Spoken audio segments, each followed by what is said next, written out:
tentunya target-target pada child grooming adalah anak-anak yang memang berada dalam pengasuhan yang tidak aman, tidak nyaman. Utang budi ya, kalau di bukunya Aurelie kan ditulis kayak dia merasa berhutang sesuatu yang sebenarnya dia nggak minta. Aku kan udah melakukan, kamu suruh gini aja, aku tuh padahal udah begini loh. Aku udah berkorban loh, aku udah nganterin kamu, aku udah bayarin sekolah, macem-macem.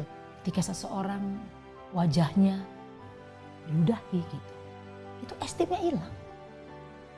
Estimnya hilang. Siapa orang yang bisa bangkit dari itu dalam waktu yang cepat? Kalau tidak memiliki itu bisa apa yang terjadi tuh kalau korban grooming? Maaf sekali. Dia menjadi budak si pelaku.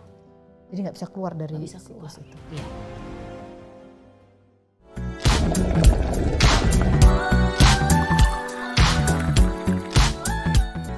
Oke then, let's spill the tea. Spill the tea. Hai, kita ketemu lagi hari ini mau ngobrol apa? Hari ini kita mau membahas masalah yang ceritanya kemarin viral banget, yaitu dari tulisan Aurelie Moermans, Broken Strings. Kita hari ini mau bertanya lebih detail tentang apa sih itu grooming ya, child grooming. Kadang-kadang orang suka bingung antara bedanya child grooming sama pedofil tuh apa gitu ya, sama hubungan toksik tuh apa, bagaimana cara membedakannya dan tanda-tandanya seperti apa. Sudah ada Mbak Joyce Manurung. Hai. Kita ketemu lagi di sini. Sore ya. Selamat sore. Ini adalah seorang psikolog yang ya mungkin bisa lebih menjelaskan ya apa yang perlu kita waspadai supaya dari cerita Aurelie ini kita bisa belajar banyak, orang tua bisa saling introspeksi. Anak-anak juga bisa sadar kalau dideketin oleh yang tanda-tandanya begini itu segera kabur aja deh, lari. Lari menjauh. Child grooming. Iya, child grooming ya. Jadi selalu ada ya, ada child grooming ya. Nggak bisa grooming doang, itu beda artinya. Itu proses sebenarnya. Oh, oke. Jadi kalau kita lihat ini kan dua kata digabung ya, berarti ini sebuah proses yang ditujukan kepada anak, makanya child grooming. Nah, grooming itu sebuah proses di mana pelaku grooming melakukan yang namanya manipulasi psikologis gitu. Namanya manipulasi berarti ada hal-hal yang misalnya diputarbalikkan atau dibuat seakan-akan itu nyata padahal tidak nyata ya. Sehingga orang yang menjadi targetnya itu tidak merasakan bahwa ini ada tujuan khusus gitu.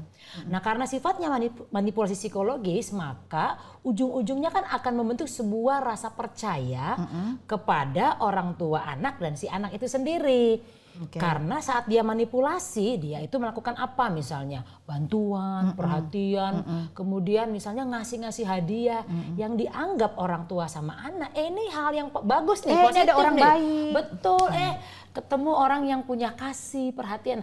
Kan itu beruntung sebenarnya. Dalam proses cukup panjang, orang kan jadi merasa ini sesuatu yang spesial. Terutama bagi anak.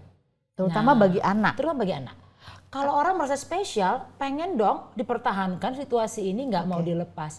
Ketika si pelaku melihat bahwa targetnya sudah merasa aman dan nyaman dengan situasi yang dia bangun, perlakuan yang dia lakukan, nah mulailah dia mengeksploitasi anak tersebut. Karena goalnya, tujuannya adalah mengeksploitasi anak. Secara seksual? Bisa seksual, bisa finansial, atau bentuk-bentuk eksploitasi lain. Tergantung kebutuhan si pelakunya dong ya. Nah, yang menjadi masalah kan anak sama orang tuanya nggak merasa bahwa si pelaku ini punya niat seperti itu. Karena nggak terprediksi di awal-awal. Ya layaknya kita lah ya, ketemu orang baik kan harusnya beruntung dong, merasa bersyukur dong gitu. Jadi ini definisi serigala berbulu domba banget ya. Begitu. Pertama awal-awal kelihatan dombanya gitu. Tapi kan ini jadi jahat sekali. Serem banget ya. Karena mengeksploitasi anak. Anak ini kan kalau lihat undang-undang di Indonesia itu umur berapa sampai 18 berapa? tahun ke bawah. 18 tahun ke bawah. Iya. Jadi di bawah itu masih hitungannya disebut anak. Betul. Nah, tadi ya bahwa targetnya itu adalah bukan cuma anaknya sendiri tapi orang tuanya juga. Orang tua menjadi sebuah pihak yang masuk kepada anak gitu kan. Jadi jalan masuk lah gitu. Itu pasti begitu atau salah satu? Kalau anak itu memang memiliki orang terdekat atau pengasuh, ya dia akan melalui itu supaya si orang tua ini memberikan justifikasi, bener loh saya ini orang baik sama kamu gitu ya, saya ini orang yang tepat membantu anak. Orang tua memperkuat situasi itu. Jadi dan ada label rekomendasi. itu. Ya, pengakuan dari orang tua itu kan memperkuat. Nah, memang ketika hal ini terjadi, kita mesti lihat juga usia anak ya. anak-anak di bawah remaja relatif masih bergantung penuh kepada orang tuanya sehingga relatif patuh 100%. Tapi kalau udah masuk remaja, kan ini udah cari identitas diri nih, sudah ingin cari kemandirian, umumnya tidak sepenuhnya lagi patuh kan pada orang tua. Iya, Nah, masa rebel. benar. Jadi ketika anak sudah remaja dan dia dapat perlakuan seperti ini, dia tidak merasa loh kalau ini grooming ya. Mau nggak mau kan dia jadi punya kedekatan khusus dengan si pelaku. Walaupun usianya lebih tua gitu Ya. kan, jadi kayak oh kamu kayak ngerti banget sih, nggak kayak orang tuaku, kok kamu suka dengerin sih, dan ini orang dianggap dewasa gitu ya. Betul. Umumnya kan kalau grooming pelakunya itu harus orang dewasa. Oh, ya. Baru Sudah di disebut atas 18 tahun ya, karena itu kan bentuknya memang harus timpang secara kuasa. Nah, anak usia remaja ini dapat perlakuan khusus mungkin ya di keluarganya itu tidak dia peroleh. Karena umumnya target-target pada child grooming adalah anak-anak yang memang berada dalam pengasuhan yang tidak aman, tidak nyaman ya. Contohnya diabaikan, mendapatkan KDRT, atau diperlakukan dengan cara-cara agresif oleh orang tua, dapat labeling-labeling yang buruk sehingga dia tidak punya citra diri yang positif gitu. Nah, sementara dari pelaku justru dia diangkat, dipuji, dikasih perhatian, bahkan diberikan misalnya apresiasi yang relatif berlebihan sebenarnya. Tapi bagi anak lah itu satu hal yang baru. Gak pernah dapat, sekarang dikasih cuma-cuma gitu. Jadi anak berusaha mempertahankan ini semua. Sehingga kalau di kacamatanya orang tua, anak ini seakan-akan memihak si pelaku. Orang tua ngelihat kok agak berbeda ya kedekatannya. Anak merasa enggak, ini wajar, justru saya pengen pertahankan ini terus. Karena dari mama papa saya gak dapat, misalnya gitu. Nah, pelaku melihat peluang ini, semakin dia menciptakan sebuah isolasi bagi anak. Jadi perlahan-lahan nih, si pelaku itu mulai tanda kutip dia membisikkan, memperkenalkan bahwa dirinya lah satu-satunya yang paling mengerti anak. Namanya manipulasi ya. Dirinya yang harus bisa melindungi anak dan yang paling bisa misalnya mencari solusi masalah bagi anak. Ngasih anak kebutuhannya apa, itu hanya dia. Anak melihat, oh iya bener nih. Dibikin bergantung. Betul, percaya dan akhirnya bergantung. Nah, lama-kelamaan dia mulai perkenalkan tuh kalau memang arahnya nanti eksploitasi seksual, maka dia perkenalkan tuh gambar-gambar, video, bahkan sentuhan-sentuhan seksual supaya anak merasa kalau perhatian identik dengan hal-hal seperti ini. Satu paket gitu ya. Dia upayakan anak paham itu dan mengakui itu. Nah, lama-lama anak merasa, oh harusnya ternyata begini juga ya. Atau ngerasa nggak enak kali gitu, kayak Di dia awal udah baik mungkin. ya, tapi kalau aku ngomong enggak nanti Iya. takut menyakiti dia. Bisa jadi di awal mungkin risih, tapi kalau lama-lama jangan takut, saya nggak ngapa-ngapain kamu misalnya. Ini biasa gitu, kok, gitu ya. Ini sayang Kak, cara saya menyayangi kamu begini. Mungkin itu diperkenalkan terus-menerus pada anak. Lama-lama anak bilang, oke, emang begini caranya. Anak menormalisasi. Kalaupun di satu saat dia merasakan ini agak aneh ya. Si pelaku biasanya pakai trik lagi. Dia akan bilang misalnya, kamu tuh nggak pantas nolak saya. Karena cuma saya yang bisa lindungin kamu. Kalau saya nggak ada, kamu sama siapa? Jadi anak dibuat bergantung sepenuhnya dan dia mulai mengisolasi anak, lalu membuat anak merasa bersalah kalau menolak dirinya. Itu dia tuh, merasa bersalah Iya. kalau menolak diri. Ada bisa jadi kayak ada ancamannya atau rasa utang budi ya. Kalau di bukunya Aureli kan ditulis kayak Iya. dia merasa berhutang sesuatu yang sebenarnya dia nggak minta gitu. Datang-datang sendiri. Betul. Nganter-nganter sendiri Betul. gitu. Kadang-kadang terminologinya hutang ini dia perkenalkan pelan-pelan. Oh misalnya. Iya, misalnya Aku kan udah melakukan, kamu suruh gini aja. Aku tuh padahal udah begini loh. aku udah berkorban loh, aku udah nganterin kamu, aku udah bayarin sekolah, macem-macem. Ini sebenarnya hutang budi kamu loh untuk aku. Itu dia tanamkan, desensitisasi namanya. Jadi dia memperlihatkan bahwa bantuannya itu sebenarnya banyak sekali bagi anak atau perhatiannya banyak sekali sehingga anak itu harusnya perlu membalas. Ada balas budi nih yang harus dilakukan oleh anak. Dan kalau kamu nggak lakukan balas budi itu, kamu dalam kondisi bersalah. Nah ini dia tanamkan lagi. Namanya grooming. Jadi prosesnya itu bertahap Kak Ros. Dan karena dia sudah tahu siapa targetnya dan mempelajari target tersebut, berarti proses grooming ini direncanakan. Gitu. Berarti pelaku ini udah punya pengalaman berapa kali sebelumnya berarti nge-grooming orang? Kemungkinan seperti itu. Jadi dia karena kan dia begini, usianya kan sudah relatif jauh ya. katakanlah usia dewasa itu 23, 4 sudah matang gitu, 24 matang. Ini berarti dia sudah punya pengalaman sebelum-sebelumnya gitu. Untuk memilih target, bahkan riset dulu nih targetnya siapa, orang tuanya seperti apa. Anak ini senang diperlakukan apa, hadiah yang dia sukai apa, kata-kata apa yang senang jadi pujian untuk dia. Itu dia pelajari gitu. Dan dia juga mempelajari bagaimana cara-cara membuat anak ini merasa bersalah dan menolak dia. Contoh, ancaman. Ancaman apa yang bagi anak itu sulit ditolak, itu dia pelajari gitu. Misalnya ancaman yang sulit ditolak tuh kayak apa misalnya? Saya nanti mati aja daripada kamu tinggalin. Misalnya, saya lebih baik gak ada di dunia ini daripada kamu gak mau dekat dengan saya lagi. Misalnya, nah buat anak-anak seperti ini, itu perasaan bersalahnya bukan hanya bersalah sederhana ya, tapi itu sudah mengancam harga dirinya, mengancam citra dirinya, self image lah bahasa kerennya gitu. Karena aku orang baik ya. Betul. Gitu kan. Aku membuat orang terluka. Jadi terluka. Iya, bahkan mengancam nyawanya. Ini kesalahan aku. Gitu. Itu yang luar biasa dia lakukan gitu. Jadi biasanya si pelaku ini memang pintar sekali bicaranya. Ini kalau baca di bukunya kan, itu ya yang disebut pelaku ini dia kan suka bercerita tentang heroismenya dia gitu ya, bahwa dialah selalu yang jagoan dan yang lain itu adalah penjahat-penjahatnya gitu. Apakah dari cerita itu dia sedikit memasukkan pola-pola, misalnya nih dia jadi kayak kalau nolak tuh jahat gitu. Jadi kayak secara nggak langsung dia menempatkan dalam cerita itu sebuah situasional. Bisa jadi. Sehingga kalau itu terjadi diimplementasikan ke dia, jadi seolah-olah wah kamu kayak cerita itu tuh. Iya, storytelling lah. Storytelling. Storytelling bisa jadi. Bisa jadi ya. Dia memainkan peran-peran. Jadi kadangkala dia melihat sebuah narasi atau cerita, dia mencoba, kan namanya manipulasi, menggunakan banyak sumber ya. Bisa cerita nyata, fiksi, atau dia tonton dari film, ini bisa saja. Itu kalimat menarik tadi, mengganggu citra diri ya. Jadi kan ya anak kita rata-rata pengen jadi orang baik gitu ya. Iya. Tapi ketika dia menceritakan sebuah perilaku dan itu di label penjahat, ya ini anak pasti nggak mau seperti ini kan, sehingga dia akan melakukan hal yang sebaiknya. Betul. Sebaliknya gitu. Jadi ada kemungkinan seperti itu. Karena kalau kita lihat gini, anak-anak yang jadi target child grooming ini tadi saya katakan ya pola asuh yang terabaikan aja. Jadi nggak mungkin orang tuanya sibuk iya. gitu ya. Atau pola asuh yang banyak kekerasan. Kamu sih ini dapat sering label-label buruk. disalah-salahin. Nah, di awal kenal dengan si pelaku kan dia dapat label yang sebaliknya. Gitu.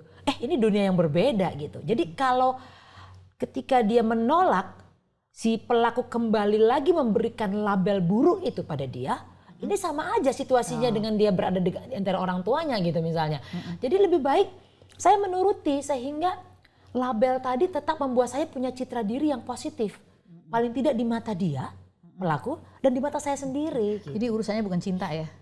Lebih kepada yaitu memainkan manipulasi, dia bisa tahu hal-hal yang nggak enak yang mengganggu citra diri itu tadi. Makanya targetnya anak-anak dan remaja. Karena belum firm. Secara kematangan kognisi dia belum penuh ya.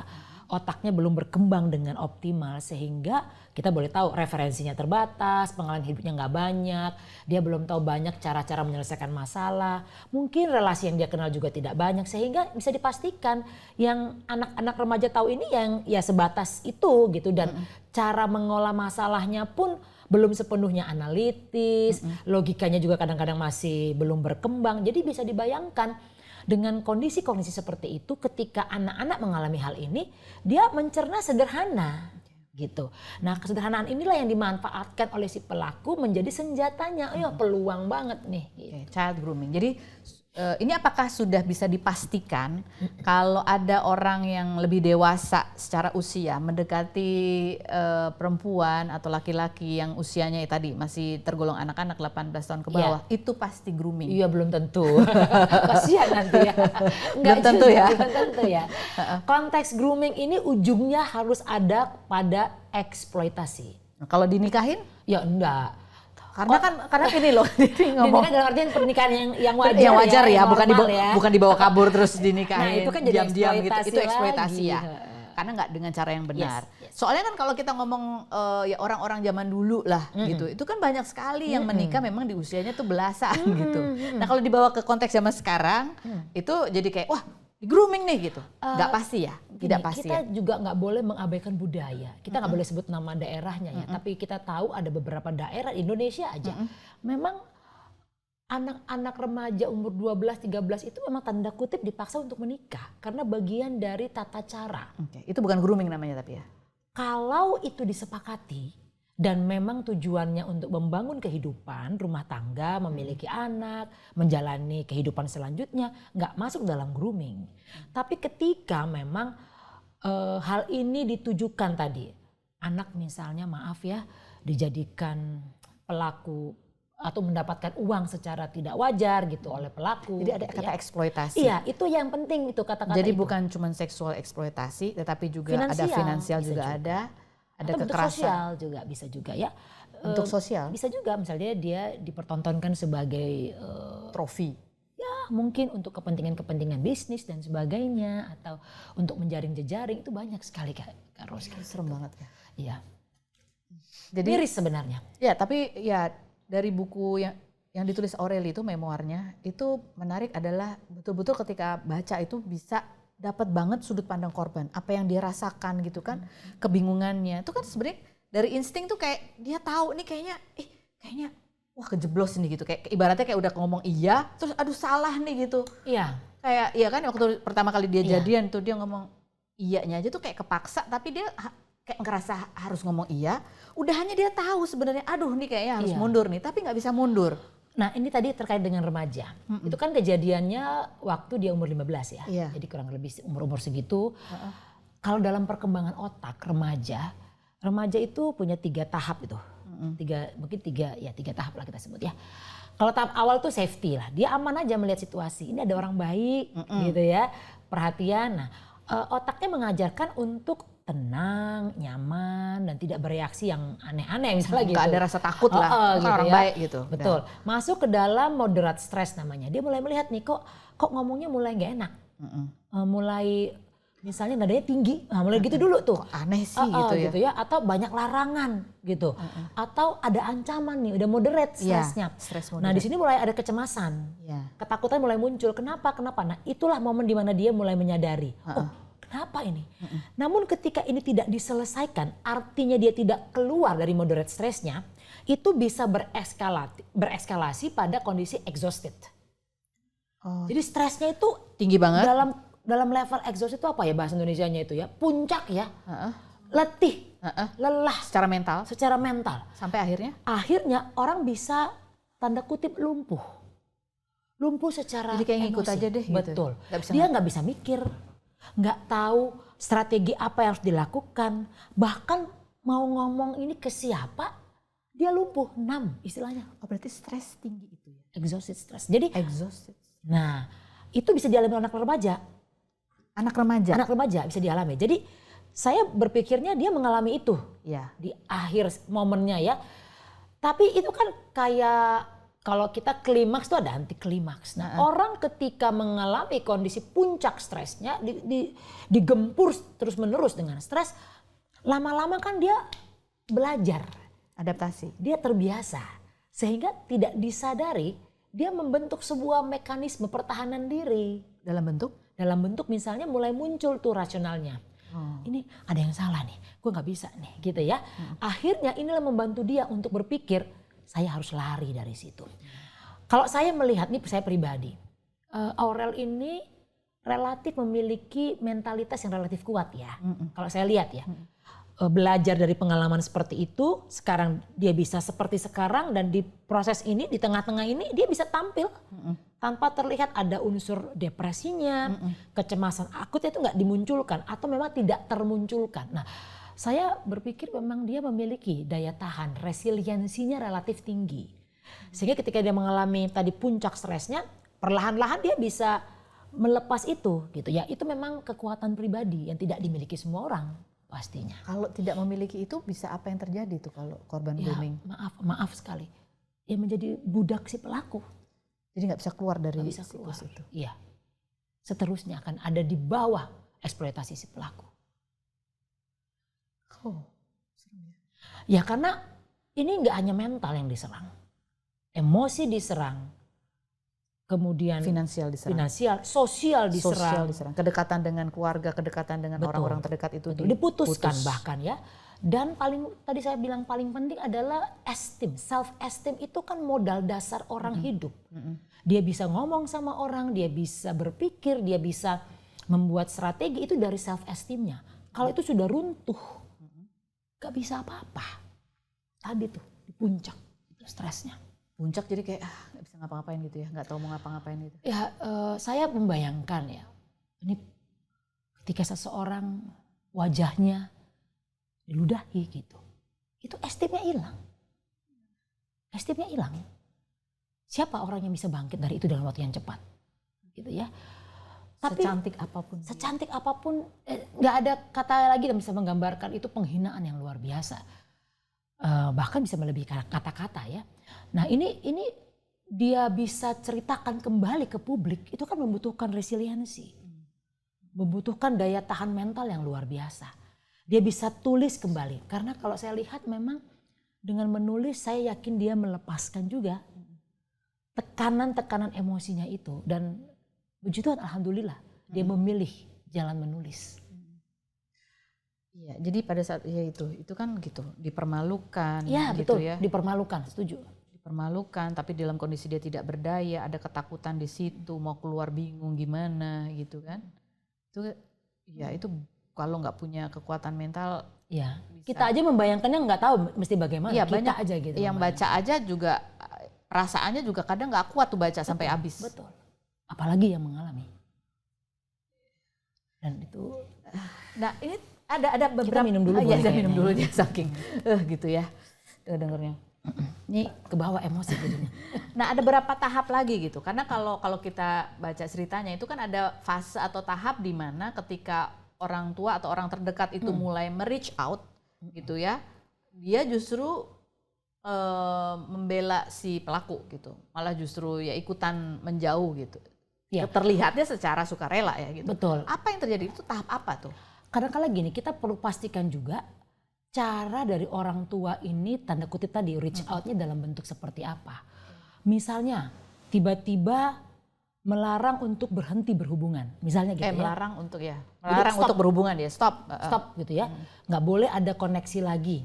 Atau menjauhkan 100% nih lingkungannya dari si pelaku gitu. Jadi secara mental bagi anak itu perubahan yang tidak bisa diterima karena satu sisi tadi saya katakan dia membutuhkan perhatian dari si pelaku. Walaupun udah diludahin misalnya. Iya. Itu mungkin barangkali di tahap-tahap awal ya sebelum fase itu ya. Jadi dia merasa bahwa ini nggak bisa diputus sederhana itu. Kalau kita analogikannya ada adiksi kan. Ada adiksi ya akan perhatian gitu. Diputus kan nggak mungkin. Jadi dia harus mencoba bertahan bagaimana caranya untuk tetap bisa mendapatkan ini. Nah bisa jadi, ini saya nggak tahu ya, apakah memang cara orang tua itu agresif sehingga itu bentuknya jadi menyerang anak. Kamu sih merasa diserang. Betul, ya? Anak itu merasa diserang, bukan diajak, bukan dirangkul gitu. Kemungkinan, sehingga dia membuat mekanisme pertahanan kembali. Saya harus membela diri saya kalau saya diserang kan. Jadi yang merasa diserang itu si anak merasa dirinya yang diserang ya, bukan bukan Mama merasa diselamatkan gitu. Iya, Mama udah bilang sama kamu jangan ketemu dia. Kenapa kamu ketemu dia? Misalnya gitu. Udah dibilang kan dari dulu, makanya bisa dibayangkan ketika dalam situasi ini dia bingung memilih harus keluar dari situasi yang sudah menekan, ada serangan lagi, nah dia nggak mau mengalami itu lagi gitu. Jadi seakan-akan di kacamata orang tua anak ini melawan. Anak ini tidak mau dikasih tahu. Padahal, tapi mungkin kita cek dulu bagaimana cara orang tua itu untuk tanda kutip menyelamatkan. Barangkali anak juga perlu dikasih pemahaman. Ya, itu pentingnya orang tua harus cerdas, menjelaskan sebenarnya apa sih yang dialami oleh anak ini. Orang tua harus memberitahu apa yang membuat orang tua ini akhirnya meminta hubungan itu diputuskan. Harus dijelaskan. Dijelaskan perubahan perilaku anak itu apa saja. Karena biasanya Kak Ros kalau sudah mengalami child grooming, anak-anak ini contoh ya, dia bisa pergi dengan si pelaku tanpa izin. Dalam waktu yang panjang, bahkan mungkin bisa nginep atau berhari-hari tanpa ada kabar. Susah dijangkau, dapat hadiah-hadiah yang nggak tahu bentuknya apa, nggak mau ngomong, semuanya rahasia. Jangan salah, antara pelaku dan anak itu seringkali ada rahasia khusus namanya. Nah, bagi anak ini dipertahankan. Kenapa? Karena tadi, kalau itu dilanggar, kamu bersalah, tanda kutip, itu ditanamkan lagi. Kamu itu berarti melukai saya akan tersakiti dan saya bisa mengakhiri hidup. Misalnya gitu tuh ancaman si pelaku. Rahasianya itu bentuknya apa misalnya? Misalnya kalau antara ya ada perlakuan-perlakuan ini hanya antara kamu dan aku. Kalau aku walaupun itu perbuatan yang nggak senonoh ya. Iya. Jadi ini hanya aku dan kamu yang tahu gitu. Jadi kan itu dibuat dia nggak bisa ngelapor karena dianggap itu sebagai secret antara kita berdua. Jadi bukan perilaku tidak senonohnya yang dibold tapi rahasia. Iya, bahwa kejadian ini harus rahasia. dijaga. Iya. Makanya kalau dalam bukunya itu ada potret-potret yang tidak sebaiknya dilakukan dan sebagainya. Jadi sebagai bentuk blackmail ya. Iya, ujung-ujungnya kan eksploitasi. Itu disimpan. Jadi anak merasa bahwa ini nggak boleh dilanggar. Ini yang bagi anak tidak akan dia sampaikan kepada orang tua. Orang tua merasa ketika ini tidak sepaham sama anak, semakin menyerang anak kan. Agresif versus agresif yang ada mental. Jadi ini yang barangkali terjadi di momen itu. Ini yang kemungkinan terjadi ya. Atau mungkin anak malu atau takut bahwa dia merasa bersalah. Ini dia tahu dia salah sehingga ketika ditanya ya dia makin tutup karena ya tadi yang takut bahwa ya itu tadi mungkin yang diserang atau merasa terserang adalah dirinya karena keputusannya itu gitu. Bisa jadi kan seperti itu. Kita kan kadang-kala ini umum aja ya, semua orang kalau salah ya, ditegur yang ada marah kan. Betul sekali. Gitu kan. Bukannya bilang oh iya saya salah kan nggak gitu gitu. Betul sekali, nggak enak sih. Nah, jadi karena sebenarnya dia malu. Dia malu menyadari bahwa dia bersalah. Bersalah dalam artian gini, dia harusnya nggak begini loh gitu ya. Dia tahu itu salah. Dia tahu gitu. itu salah betul gitu. Nah, ketika dia diserang justru bukan insight atau pencerahan yang muncul, tapi melindungi diri, defensif. Nah, ini yang sebenarnya ditunjukkan pada saat itu yang kemudian dibaca oleh orang tua sebagai sikap tidak kooperatif anak dengan orang tua. Jadi baiknya gimana tuh kalau udah kayak gitu tuh kan orang tua juga nggak bisa disalahkan karena pasti ada rasa paniknya ya. Jadi kan lebih panik, aduh gitu kayak panik, gitu kan. Marah, takut, bingung juga gitu kan. Diapain nih supaya terlepas gitu kan. Jadi baiknya tuh gimana? Kalau memang dalam momen seperti itu tadi, biasanya kita bisa minta bantuan orang ketiga. Kalau orang tua udah susah masuk nih, pihak ketiga yang bagi anak dipercaya juga. Kita carilah siapa itu yang bisa bicara dengan anak. Bicara ini kan bukan nanya, kamu kenapa nggak mau pulang? Bukan nanya itu. Terus gimana dong? Apa sih sebenarnya yang kamu rasakan sekarang? Apa yang kamu rasakan sekarang? Apa perbedaan situasi kamu sekarang dengan yang sebelumnya? Apa yang membuat kamu sekarang nyaman sepertinya ya berada bersama-sama dengan dia? Tanya. Jadi berikan kesempatan pada anak itu menceritakan sisi dia. Bukan membela diri dari serangan yang diberikan. Nah, jadi jangan diserang gitu ya. Betul. Kamu kenapa begitu sih? Iya. Gitu ya. Kalau investigasi itu kan dia harus membela diri, membuktikan bahwa apa yang ditanyakan tidak terjadi gitu. Nah, ini bukan jawaban untuk sebuah investigasi. Ini adalah bentuk mengeluhkan perasaan. Keluh kesah itu kan sebenarnya perasaan yang ingin disampaikan. Yang selama ini nggak ada orang yang menanyakan. Bahkan saya sampai berpikir ya waktu itu di media-media dia sudah cerita loh di media. Tapi netizen barangkali belum sehebat sekarang sih medsos ya di era itu. Ya itu pada saat itu pun aku nggak lihat wawancaranya dan memang itu tidak viral ya. Maksudnya aku tidak mendengar gitu karena pada saat itu aku lagi ngebawain acara infotainment ya di tahun itu. Aku lagi bawain acara senam. Iya. Jadi tapi maksudnya berita yang lain ada tuh yang viral banget tuh rame. Tapi aku juga bingung kenapa yang ini tuh nggak seviral itu gitu. Padahal sudah segamblang itu dia sampaikan. Segamblang itu. Artinya itu kenapa tuh? Ya kita nggak tahu apakah memang pada saat itu media yang mengupload itu relatif sedikit, kecil segmented, jangkauannya jangkauannya gitu ya, sehingga nggak banyak yang tanda kutip kasih perhatian, peduli. Atau pada saat tahu itu mungkin gitu. ada gosip lebih besar lagi kali. Ya, Atau berita lebih besar atau lebih atau terlepas kejadian. dari itulah Karus, tapi sebenarnya Atau mungkin ada atau kesadaran orang yang belum terlalu paham tentang grooming pada saat itu ya di tahun atau itu. tidak tahu pun tentang grooming, tapi pernyataan itu sudah sangat gamblang sebenarnya disampaikan. Dia sudah menceritakan perilaku destruktif, perilaku merusak, perilaku yang buruk dari si pelaku itu. Dia sudah ceritakan itu. Dan dia menyatakan bahwa pernikahannya begitu-begitu, itu sudah dia ceritakan sebenarnya. Jadi ini sebagai cara dia, tadi saya katakan untuk melepas. Ini saya punya beban loh, tolong dengarkan saya. Jadi dia hanya ingin didengarkan pada momen itu sebenarnya, makanya dia menceritakan. Itu 2013 ya? Itu pada saat dia sudah lepas kan? Kalau nggak salah itu Sudah selesai. sudah selesai dan disarankan memang dia bercerita supaya dia tidak lagi memiliki belenggu ancaman. Kan ancaman nanti dibuka loh nanti. Jadi dia ngomong aja sebelum itu menjadi sebuah ancaman baru gitu. Yes, betul. Jadi Itu, artinya itu kan media juga dia untuk melepas. Yang memang ya kita nggak bisa mundur ke belakang.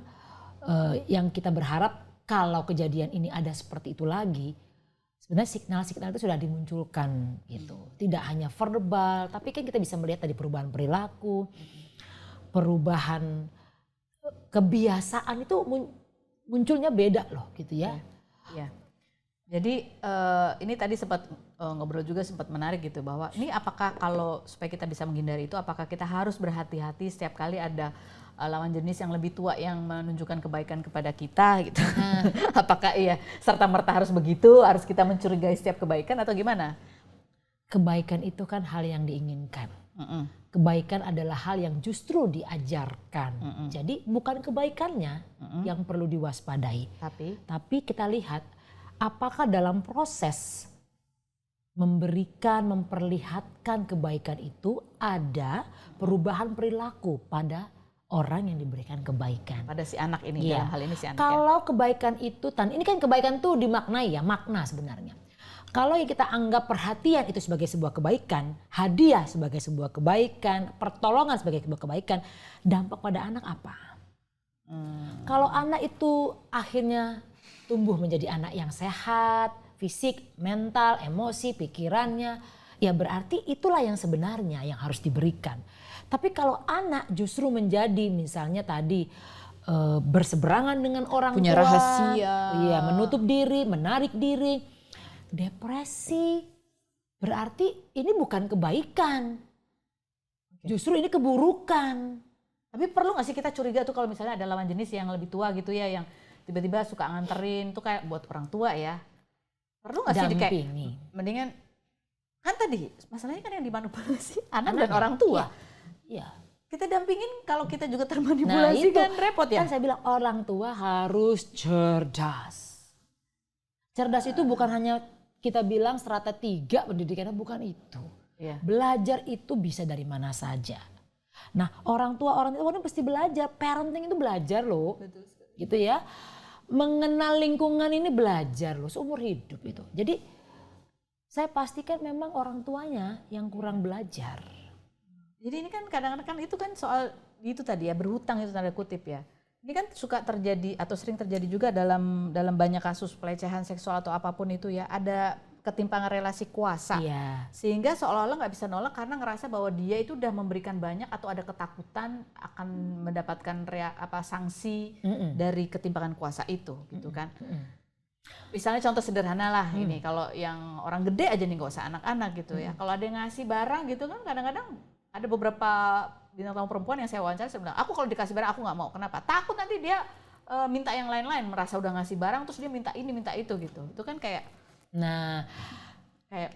itu beban utang. Ya. Padahal kan sebenarnya ya gue terima aja gitu, ya udah ya lu ya mumpung ikhlas ya gitu kan. mumpung ya. Kan apa yang kasih aku nggak minta ya gitu. Cerdas itu bisa bentuknya itu kematangan ya. Jadi orang kalau matang berarti dia bisa memilih dan memilah. Mana yang normal, mana yang udah modus. Betul. Mana yang bisa diterima, mana yang harus ditolak gitu kan. Dan kalau sudah matang percaya dirinya baik, kemudian kemampuan berpikirnya juga baik, analisisnya baik, katakan begitu ya, reasoning, penalarannya baik. Jadi dia bisa menalar, kalau saya terima ini ada nggak konsekuensi, membaca konsekuensi. Yang sering kali lupa dalam proses grooming ini, orang tua itu nggak baca. Kalau dikasih ini apa sih konsekuensinya? Nggak Ini dibaca. modusnya apa nih? Orang baik kadang-kadang suka ada udang di balik batunya gitu betul. kan. Dan sisi lain kembali lagi ya, kalau saya melihat apakah di momen itu memang orang tua secara finansial belum mumpuni. Sehingga bantuan-bantuan ini Terasa tanda bermakna kutip, sekali. iya, gitu ya. bermanfaat. Bermanfaat Iya. Jadi dianggaplah ini sebagai sesuatu yang perlu dipertahankan karena karena memudahkan. memudahkan kehidupan, memudahkan sekolah misalnya dan sebagainya. Jadi apakah itu juga situasi yang mendukung? Kita kan nggak tahu juga pada saat itu. Nah, kalau kita matang, itu juga bicara soal matang secara finansial, gitu. Jadi orang-orang yang sudah matang, dia tidak lagi butuh banyak intervensi. Makanya kalau disebut dengan percaya diri, orang-orang yang punya confidence itu kan bagian kecil dari esteem. Self confidence itu akan membentuk self esteemnya. Nah kalau sudah kuat percaya dirinya, kematangannya, maka citra diri jadi positif. Dia nggak butuh lagi pujian-pujian, hadiah-hadiah, validasi, dia nggak butuh Bantuan-bantuan lagi. dalam bentuk diantar dijemput. Iya. Itu kan sederhana loh, antar dan jemput itu sederhana Iya. tapi itu bisa jadi hutang budi ketika misalnya nih pulangnya malam banget, terus sama siapa gitu kan, tiba-tiba ada cowok yang nganterin, seolah-olah ada yang jagain gitu kan, ya mungkin itu ya, jadi Iya. seolah-olah kayak terbantu. Atau banyak narasi-narasi lain di sekitarnya. Lu udah tolongin tuh, lu balas budi dong. Tuh orang-orang sekitarnya tuh emang nggak bener Kan yang kita ngomong. banyak tuh ya, gosip-gosip. Itu kan kadang-kadang suka ada tuh orang-orang yang ngompor-ngomporin, Iya, yang mereka ngompor-ngomporin itu tuh. kan ya mungkin maksudnya nggak berbahaya, mereka merasa nggak berbahaya ya. Iya. Tapi itu menjerumuskan sehingga tuh Itu. anak jadi merasa bersalah kan. Betul, Kayak itu cie membangun. gitu. Iya benar, itu membangun suka cie-cie sebuah ya, pemahaman. Cie-cie. Iya ya kan, maksudnya itu kan Iya, iya. benar kan? Itu Membangun anak pemahaman anak itu. dideketin sama om-om gitu kan. Ya teman-temannya gak usah cie-cie kan. Gitu nggak? Atau banyak yang mengatakan Kenapa begini. aku jadi emosi? Ini bahasnya selalu emosi sih memang, bahasnya selalu emosi. Kamu hebat loh yang deketin dia loh. Itu tuh banyak tuh kayak narasi-narasi tanda kutip kayaknya memperkuat padahal itu menjerumuskan sebenarnya. Gitu. Ya Dan itu suara sebanyak itu melawan satu atau sepasang orang tua yang ya, udah jauh gitu. ya memang kalau ditempatkan pada situasi bergantung baik finansial, terutama finansial ya. Kadang-kadang nggak ada pilihan bagi mereka kan di momen itu. Jadi kita nggak tahu apakah ini menjadi satu warna dalam ceritanya yang akhirnya membuat orang tuanya memberikan peluang gitu, izin untuk bisa ada orang dekat ini. bersama-sama dengan anaknya. Oke. Ini yang tadi ya, ini kembali lagi ke masalah ketika anak ditanya nih, perasaan kamu tuh gimana sih ketika dia sudah apa istilahnya sudah mulai berpindah ke laku gitu ya, mungkin tinggalnya berdekatan atau apa. Itu ketika ditanya kadang-kadang kan yang keluar tuh adalah keluhan-keluhan terhadap orang tuanya. Aku tidak puas terhadap ini begini. Itu sebenarnya apa sih yang terjadi? Emang itu real kah? Pada saat itu. Misalnya nih contohnya kan kadang-kadang misalnya ada anak nih dilarang pacaran sama itu, Oh, tapi iya. ketika ditanya kenapa sih kamu yang keluar itu adalah soalnya orang tuaku kan gitu. Orang tuaku begini sih, aku ngerasa nggak itu kan seolah-olah jadi masalahnya antara dia dan orang tua, bukan masalah kamu ada apa, kamu gitu. Ini kamu sama ini tuh Iya. kamu diapain gitu. Nggak Inilah. keluar ini yang ini gitu. Yang keluar masalah yang ini gitu. Iya, inilah uniknya hubungan orang tua dan anak ya. Hubungan yang berlangsung seumur hidup tapi penuh dengan drama, cerita dan sebagainya. Saya bisa jadi ini bicara tentang pola komunikasi orang tua dengan anak gitu. Tidak semua orang tua itu terampil ngomong dengan anaknya. Jadi banyak orang tua yang menganggap bahwa orang tua itu superior. Sehingga anak itu perlu mentaati, perlu mengikuti, tidak boleh melawan. Karena memang peran superioritas ini sudah dibangun secara budaya. Nah kalau sudah ada pemahaman superioritas seperti ini, maka itu memengaruhi gaya komunikasi kita. Gaya telling istilahnya. Kita menggurui, mengajari, instruksional. Nah bagi anak, apalagi anak sekarang, dia anti gaya-gaya komunikasi seperti itu. Gak suka diatur-atur, aku udah gede. Aku udah bisa cari duit sendiri. Iya, betul. Egaliter berarti prinsipnya harus satu level. Belum nih. lagi ada si pelaku ini yang ngompor-ngomporin di belakang. Orang tua kamu pasti kan ngatur kamu. Kamu udah gede, itu kan pilihan kamu ya. Betul. Dia pintar menggunakan gaya komunikasi yang berseberangan dengan gaya orang tuanya. Jadi anak merasa, oh iya yang saya cari yang kayak begini dong. Ya nggak nyuruh-nyuruh, nggak merintah, nggak ngelarang, nggak intimidasi, nggak nge-labeling. Belum. Belum.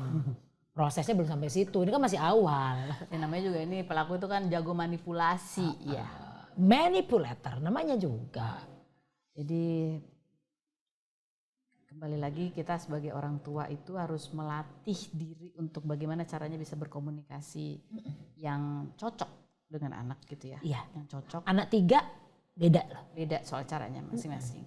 Lalu kemudian juga lebih aware, mawas gitu ya. Kalau ada yang mulai agak aneh, udang di balik batu, ya kan? Itu peka membaca. Dikasih tahu ya, diobrolin gitu kan. Lalu ya itu tadi kalau bisa punya kematangan finansial sehingga tidak harus rasa bergantung atau punya hutang budi terhadap orang yang berpotensi sebagai pelaku atau predator. Iya, setuju. Aduh, aku sampai mules nih kalau anak zaman sekarang memilih, aduh ntar aja dia punya anak, ya. Jadi orang tua tuh mules dan gemes sebenarnya. Iya. Mules dan gemes. Nah ini kembali ke masalah orang tua ya. Gimana caranya itu ada anak yang pinter banget manipulasi. Itu gimana bikinnya itu kayak gitu ya? Maksudnya itu kan nggak apa dia lahir dan DNA-nya manipulator gitu atau? Itu menarik tuh kalau diomongin. Karakteristik manusia itu kepribadian ya. Iya. Itu tidak dibentuk oleh satu faktor. Misalnya karena pola asuh nggak semata-mata. Genetika bisa berperan di dalamnya. Iya. Tinggi langsung aja. Ya, jadi kalau ada orang bilang like father, like son, like mother, like daughter gitu ya. Bukan hanya dia mencontoh, mengimitasi pola perilaku orang tua. Tapi ada bawaan, nature-nya ada. Betul, jadi genetiknya ada. Lalu memori itu diturunkan. Jadi kita jangan salah, kita ini misalnya nih ya, sebelum punya anak tuh kita orang yang sangat dendaman misalnya gitu ya. Dikit-dikit senggol bacok lah apa gitu. Memori itu kan ada di kepala kita yang bisa diturunkan melalui genetika. Itu juga perlu dipertimbangkan. Lalu cara orang tua memperlakukan anak. Ada orang tua yang relatif itu memberikan afeksi yang berlebihan. Memanjakan ya. Anaknya boleh apa aja, minta apa aja, nggak apa-apa. Tapi ada orang tua yang sebaliknya mengabaikan anak. Dia nggak peduli anaknya sakit, anaknya mama, dia nggak peduli gitu. Dia hanya sediakan fasilitas, tapi dia tidak pernah ada di situ secara mental dan secara fisik. Nah, dua situasi ini bisa memunculkan pribadi-pribadi yang tidak bertumbuh ke arah matang. Bisa pemberontak, bisa menjadi punya rasa bersalah yang besar, atau justru sebaliknya ingin menunjukkan bahwa saya hebat. Perundung itu bisa lahir dari orang insecure seperti ini gitu. Nah, atau faktor lain juga sosio-budaya, lingkungan dia dibesarkan. Bahwa hal kayak gitu biasa. Ya, kekerasan itu sering dilihat. Itu bukan kejahatan, tuh biasa lah. Iya, orang mukul itu lumrah gitu. Sehingga anak memahami kalau tidak suka, ada gangguan dalam perasaan atau ada masalah antara kita, pukul aja. Ya, berkata-kata yang kasar itu hal yang justru menjadi cara yang dipakai secara umum. Nah, itu dipelajari oleh anak. Itu semua akhirnya membentuklah pribadi ini. Kan ini umurnya puluhan tahun ya, kalau anak kan belasan tahun gitu. Artinya belasan tahun ini dia sudah mengenal sebuah pola. Ini kan pola. Nah, pola-pola ini yang kemudian diperkuat juga dengan bacaan, media sosial, temannya di sekolah, buku apa yang dibaca, film apa yang ditonton. Ya, semakin memperkuat. Kalau nanti dia membentuk dirinya sebagai orang yang agresif, impulsif tinggi, agresif tinggi, bisa dibayangkan. Jadi kesimpulannya pelaku yang jago manipulasi ini bisa jadi itu DNA-nya begitu. Bisa jadi. Jadi benar kata orang dulu ya, kamu jangan sama dia itu deh. Itu orang tuanya tuh orangnya licik, bengis gitu. Itu karena itu bisa menurun. Saya setuju bibit, bebet, bobot itu saya setuju. Saya setuju itu. Karena kita juga harus tahu bobot. Bobot itu adalah latar belakang mentalnya, harmonis apa tidak kehidupan keluarganya gitu ya. Pernah tidak mendapatkan perlakuan kasar, kekerasan, itu juga bagian dari bobot. Perlu dipahami supaya kita tahu bagaimana nanti bentuk perilakunya. Kalaupun sekarang itu masih tertutupi, terselubung ya, bisa disengaja atau memang belum dimunculkan, belum ada yang memicu. Ya, masa pacaran kan masa paling indah Iya. ya. Ketika Masa promosi. nah kalau kayak pelaku gini biasanya dia rentan dengan kritik, penolakan.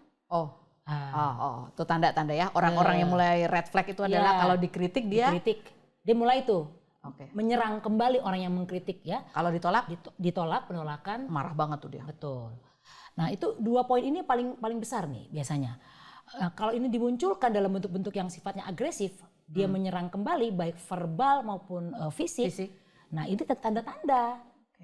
Ini Tandain ya. Dan saran saya sih jangan diteruskan, stop. Kalau ketemu orang yang kalau dikritik dia nyerang balik, dia malah merendahkan lawannya, atau kalau dia ditolak dia reaksinya adalah agresif, jauhin. Stop, bukan jauhin lagi, stop. Berhenti berhubungan, cut off. Itu ajarkan. Kita perlu ngajarin pada anak gitu ya. Nah, cut off ya. Jadi kita nggak apa-apa cut off orang. Nggak apa-apa. Ya walaupun mungkin ternyata dia sebenarnya baik deh. Enggak, itu nggak baik dong. Enggak, maksudnya kan curiga gitu. Wah dia kayak gitu. Mungkin orang itu kalau menurut aku gitu ya. Kalau kita udah ngerasa nggak nyaman tuh kayaknya mendingan kita menyelamatkan diri kita sendiri dulu nggak sih? Karena perilaku itu pola. Jadi sekarang dia terjadi, mungkin dalam sekian waktu dia tidak dimunculkan, itu bisa berulang muncul kembali. Jadi kalau merasa udah nggak nyaman gitu kayaknya, udah cut off aja deh. Aku tidak akan menjelek-jelekan, hanya aku tidak akan berteman aja gitu. Ya. Bisa jadi gitu kan? Ya, memutuskan hubungan dalam artian kedekatan emosi, kedekatan fisik itu diputuskan. Supaya aman aja gitu. Supaya aman. Karena itu akan muncul kembali. Mendingan gitu kan, daripada diterus-terusin, kali, nunggu bukti berapa kali. Nunggu kejeblos kan serem banget itu ya, aduh. Yang tadi ketika dia memang mengalami tekanan itu karena dia nggak punya siapa-siapa gitu ya, menganggapnya dia nggak bisa ngomong sama siapa-siapa, dia seakan-akan menyimpan kan bukti-bukti itu. Iya. Padahal dia barangkali sudah menyadari bahwa ini adalah hal yang tidak benar. Udah red flag gitu ya. Iya, red flag. Tapi ada penjelasannya semua itu. Kenapa kadang-kadang ketika udah tahu red flag nggak bisa ngambil keputusan ya, kayak itu tadi karena ada tingkat stres yang melelahkan banget sampai dia kayak nggak bisa ngapa-ngapain atau nggak tahu ngapa-ngapain, sampai bisa ya itu karena manipulasi kan jeratnya makin lama makin kuat. Nah ini ngadepin lagi sama bagaimana cara menghadapi kalau pelaku itu mulai ngancem untuk menyakiti dirinya sendiri gitu. Itu apa baiknya yang kita lakukan kalau bertemu dengan orang yang ngancemnya suka gitu? Pelaku child grooming ya. Atau pelaku yang lain lah, semua child grooming atau yang toksik tuh kan kadang-kadang suka ngancem-ngancemnya gitu. Sejujurnya ya, orang kalau bilang mau menyakiti dirinya, itu hanya bentuk gertak sambal gitu loh. Oh, karena kalau beneran dia akan lakukan nggak pakai ngomong ya. Itu ya, menggertak gitu ya. Betul. Karena pada dasarnya nggak ada orang yang mau sakit, nggak ada orang yang mau sakit gitu. Jadi orang yang sadar, yang memiliki tingkat kesadaran, dia tidak ingin menyakiti fisiknya, gitu. Jadi si pelaku umumnya sangat sadar dengan apa yang menjadi targetnya. Dia mau apa sih dengan menggertak ini, gitu. Dia sadar betul. Nah ini kan hanya cara-cara manipulasinya saja. Kalau cara A nggak berhasil, ya cara ngancem.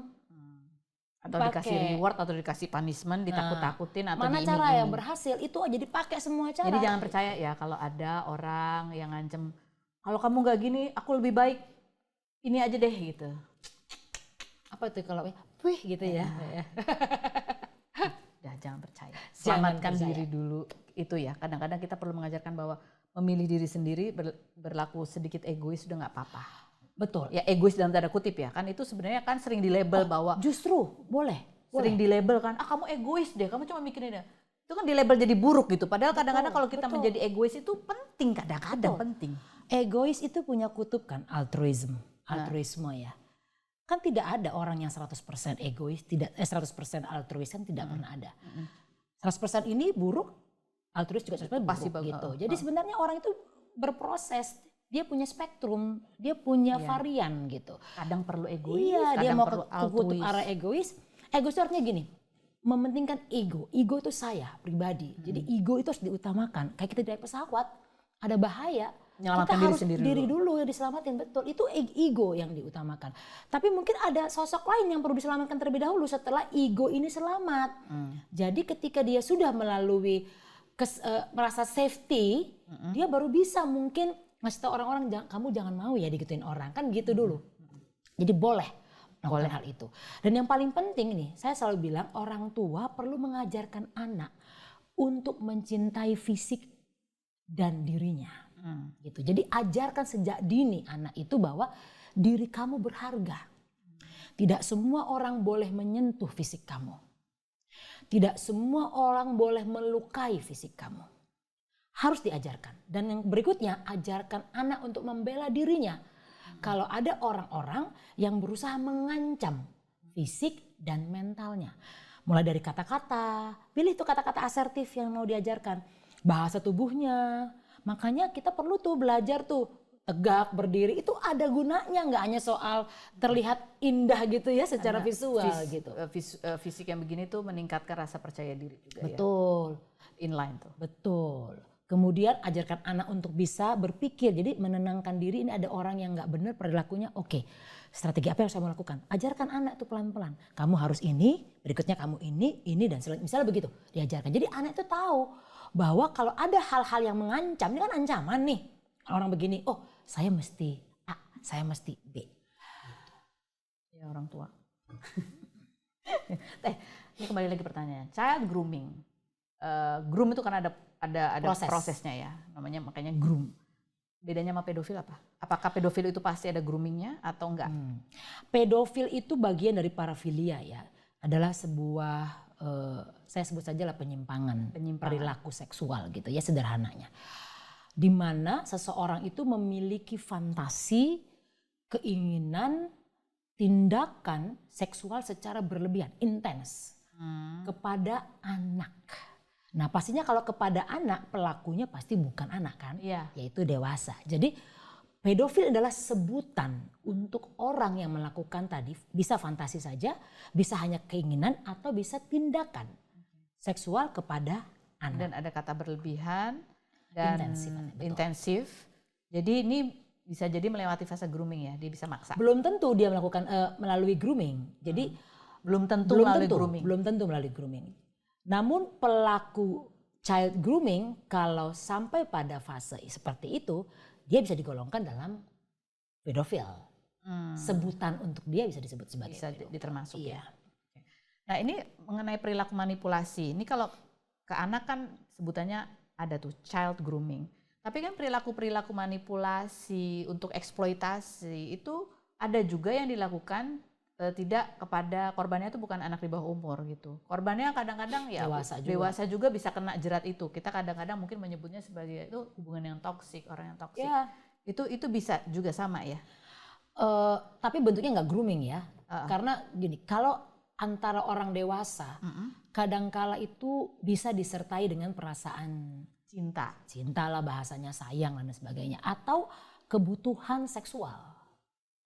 Ada itu. Jadi ada pengikatnya yang barangkali di awal melalui itu terlebih dahulu. Ada kebutuhan yang terpenuhi gitu ya kalau orang dewasa. Kalau anak kan dimanipulasi seolah-olah dia butuh. Betul. Dibuat seolah-olah dia butuh. Betul. Padahal enggak. Kalau orang dewasa sama-sama punya kebutuhan. Ada kebutuhan yang cocok tapi kemudian termanipulasi gitu. Nah, manipulasi itu bagi beberapa orang dipakai sebagai cara kan. Cara. Namun memang tadi saya katakan bawaan pribadinya ada. Ciri itu sudah menetap gitu, ciri manipulasi sudah menetap. Ciri manipulator itu tadi. Nah, pelaku orang yang punya ciri manipulasi inilah yang disebut sebagai manipulator. Iya, iya. Nah, gitu kan. Ketika ada hubungan yang dirasa tidak seimbang, misalnya si pria ini mengekang kehidupan pasangannya gitu ya, atau melakukan misalnya larangan-larangan yang sifatnya itu tidak wajar gitu. Nah, sehingga si wanita merasa itu toksik. Nah, tapi ini kan bukan bentuk eksploitasi gitu.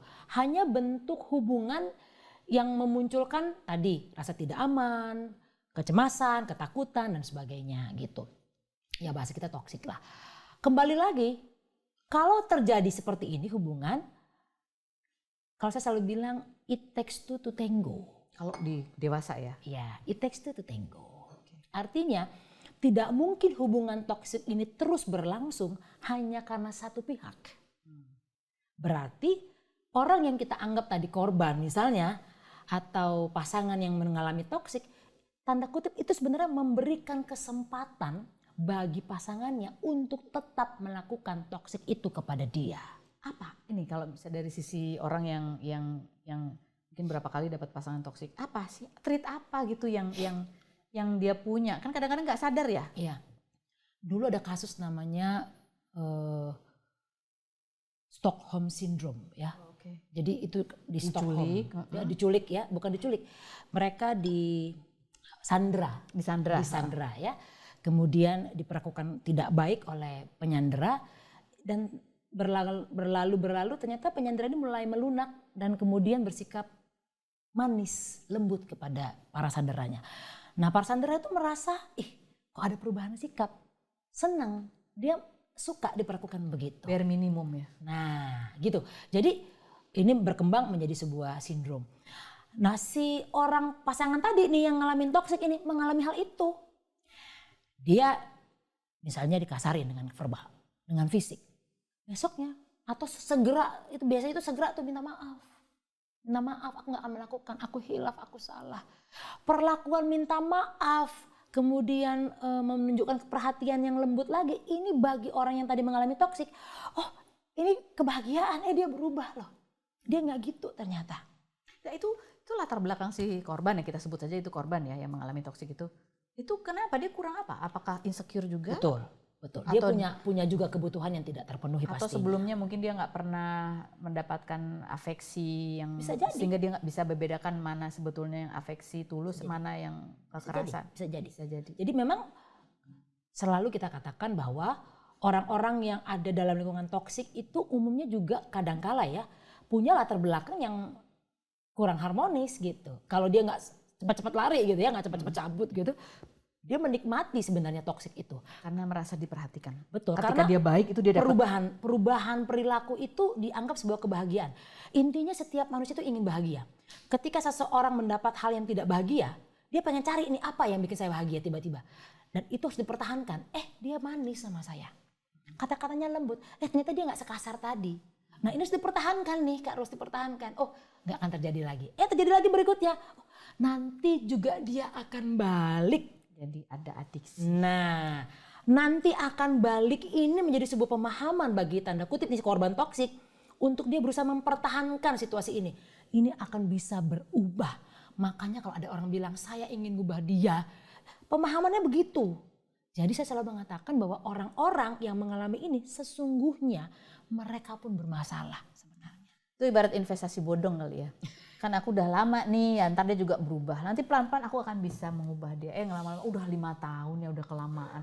Ya masa udah 5 tahun diputus ya kan. Kita tunggulah 12 tahun.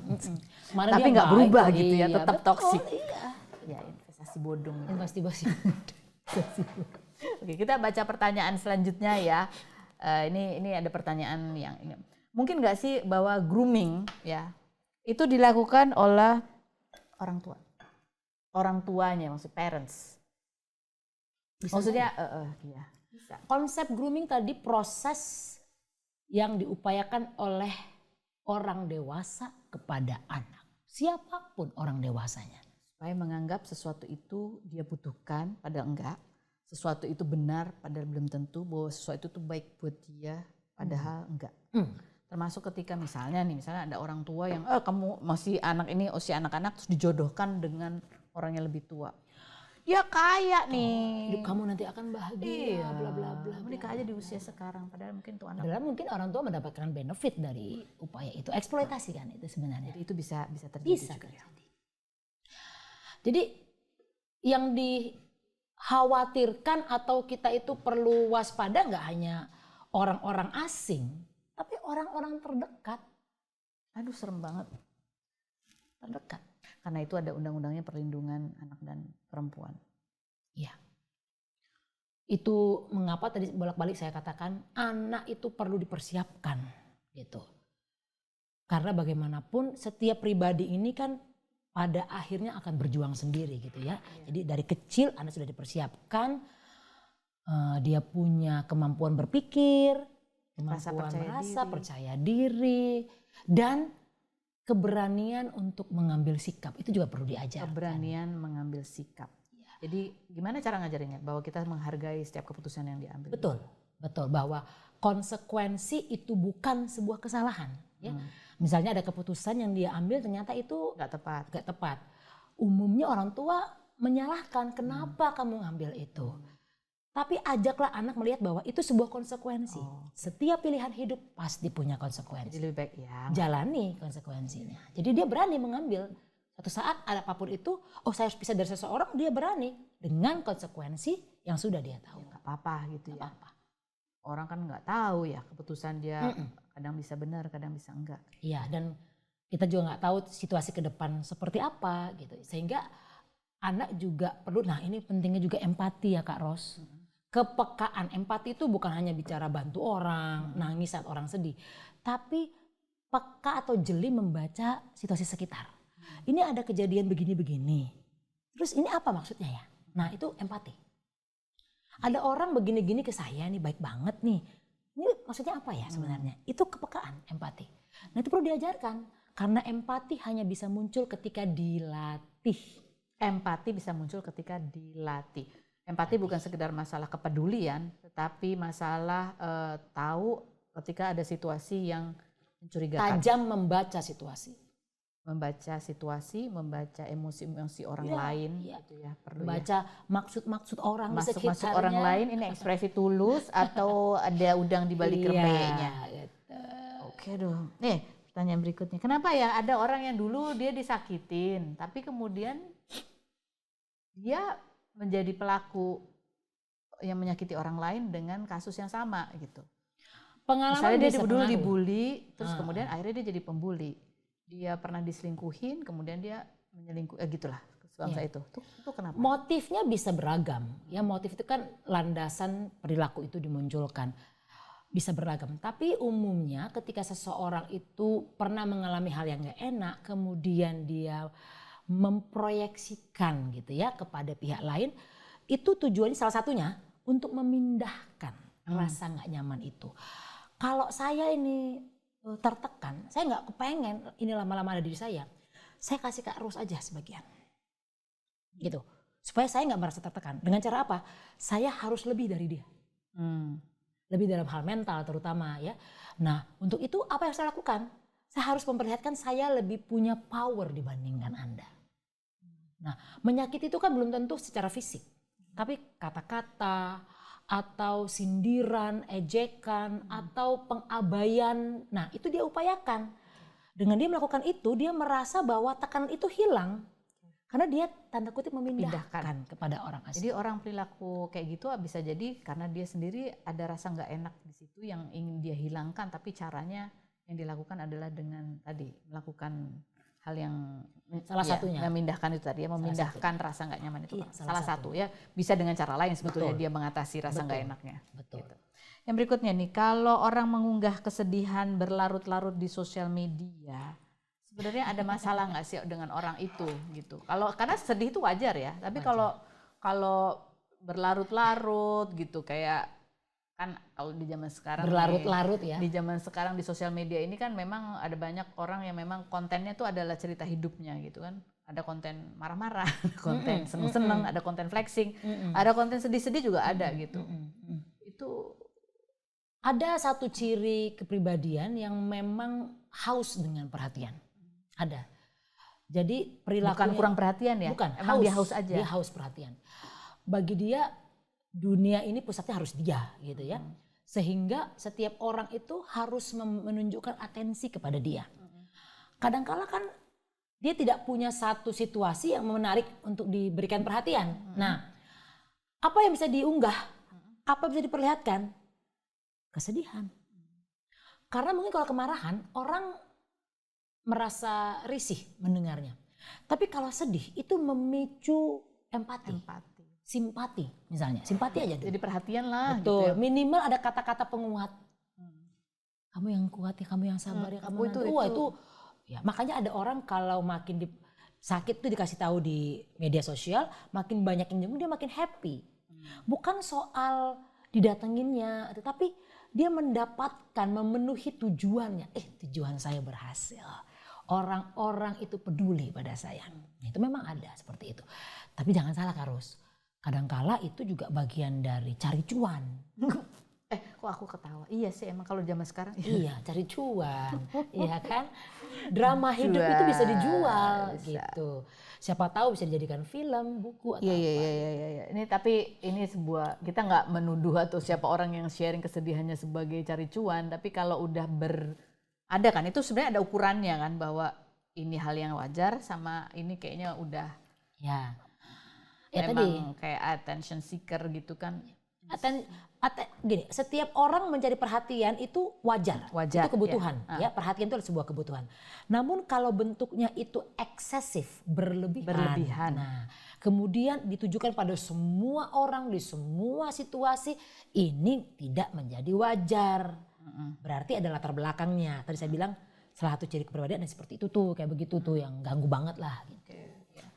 Nah, apalagi ya orang-orang termasuk apakah ini ya kan kita ada sebutan NPD, abusive, atau toxic itu atau child grooming itu sebenarnya ada trauma masa lalu nggak sih orang-orang kayak gitu? Pertanyaannya ya. Faktor pembentuknya bukan tunggal. Tapi dan bisa jadi itu adalah DNA juga ya.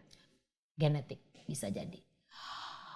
Multifactors ya, artinya tidak bisa kita deteksi satu penyebab utamanya atau yang paling kuat mana.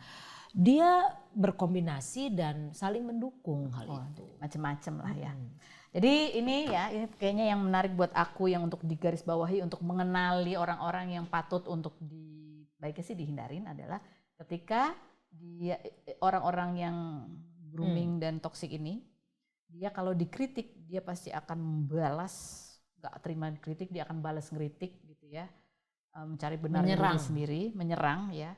Dan kalau dia ditolak, dia akan bereaksi secara agresif. Betul. Itu yang harus dibaca baik-baik. Jadi kalau ada orang baik, tiba-tiba aku nggak mau, terus dia langsung kamu, tuh mendingan, ngasih deh, bye gitu, gitu aja ya. Kalau kamu baik, kamu nggak ikhlas berarti nih. Karena kebaikan itu tadi balik ya, kebaikan itu tidak identik dengan pemberian, tidak identik dengan itu. Kebaikan sifatnya itu kan harus sifatnya itu natural dan dampak bagi orang yang diberi atau diperhatikan itu positif. Gitu.